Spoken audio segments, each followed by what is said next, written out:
Narconon vient de deux mots grecs et signifie non aux drogues. On a vu tout à l'heure que l'association liée à l'Église de Scientologie donne des ateliers dans des écoles. Narconon propose aussi un programme de traitement de la toxicomanie qui est basé lui aussi sur des méthodes du fondateur de la Scientologie, Ron Hubbard. Mais cette association, qui est présente dans plusieurs pays, se défend bien d'être en lien avec le mouvement religieux.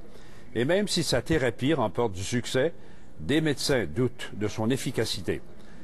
Voici donc l'enquête sur cette organisation présente au Québec, à Trois-Rivières, menée par Joanne Demers et Émilie Dubreuil.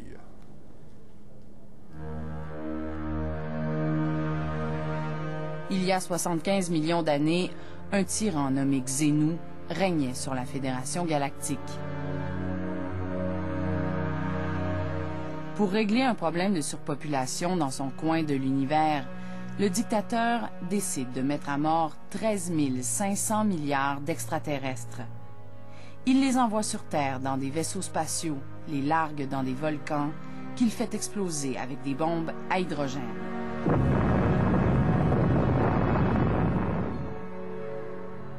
Les vestiges de ces victimes polluent à ce jour l'âme des humains. C'est du moins ce que croient les fidèles de l'Église de Scientologie qui font tout en leur possible pour s'en débarrasser. Par un processus psychique, vous vous en débarrassez tout simplement. Patty Piedniad a dépensé une somme importante pour enfin découvrir la théorie fondamentale de L. Ron Hubbard, le créateur de la Scientologie. Car pour avoir accès à cette information, il faut avoir atteint les hautes sphères de son Église. Ça semble très drôle aujourd'hui, mais à l'époque, j'y croyais à cette histoire.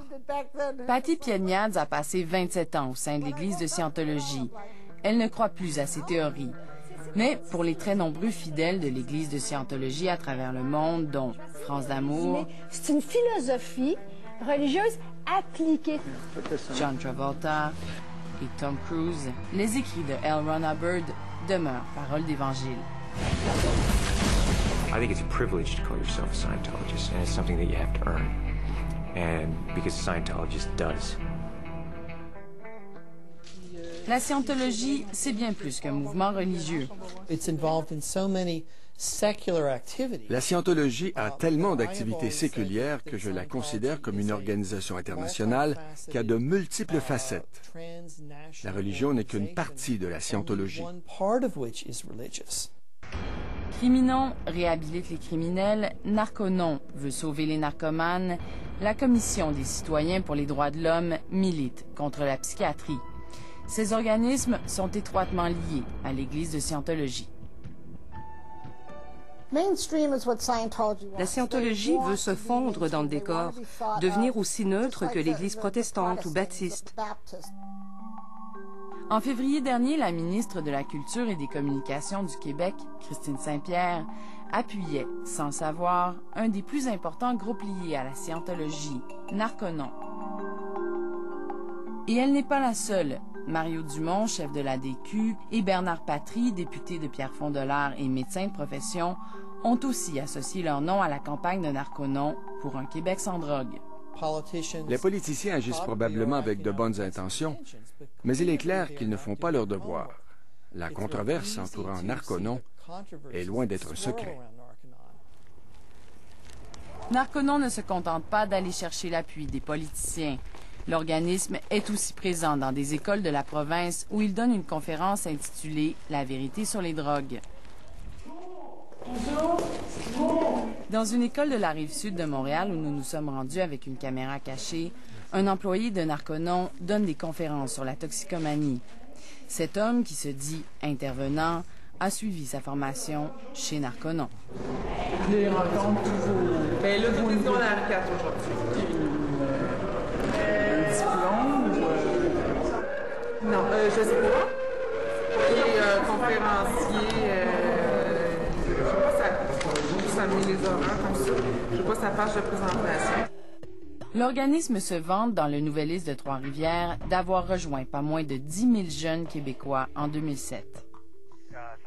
Nous avons téléphoné chez Narconon en prétextant organiser un camp de vacances fictif pour adolescents. pas mal toutes les écoles. J'ai fait des maisons des jeunes. Je m'adresse, là, je te dirais, je pars de 6e année, je fais même les adultes aussi. Au cœur de la conférence donnée aux jeunes par Narconon se trouve la philosophie de L. Ron Hubbard. L'échelle des tons émotionnels. Wow.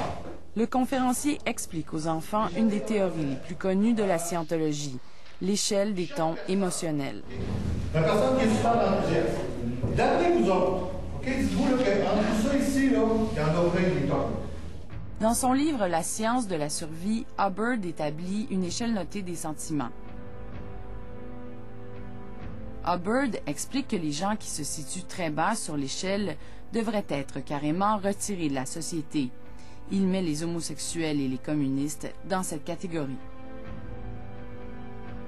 Le conférencier de Narconon explique aux jeunes la vision que se faisait Hubbard de l'effet des drogues sur le corps. L'écrivain prétendait que la drogue se loge à long terme dans les tissus adipeux du corps. Tu te ramasses avec des toxines qui vont venir se coller dans ton fat, dans ton gras.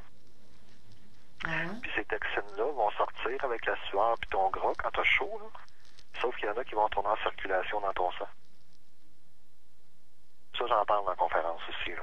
C'est des vérités biaisées et c'est très réductionniste de penser que même si quelques drogues se logent transitoirement dans les graisses pour y être éventuellement libérées, c'est pas ce qui se produit pour beaucoup d'autres drogues qui sont métabolisées rapidement, et ça ne tient pas compte de beaucoup d'autres facteurs. Ces théories hubardiennes sont distribuées sous forme de livrets d'information aux enfants dans toutes les écoles où Narconon se rend. Déjà en 2001, Radio-Canada révélait les activités de Narconon dans les écoles de Montréal où l'organisme n'est plus présent. Narconon est aujourd'hui actif en Mauricie, sur la rive sud et dans la région de Québec.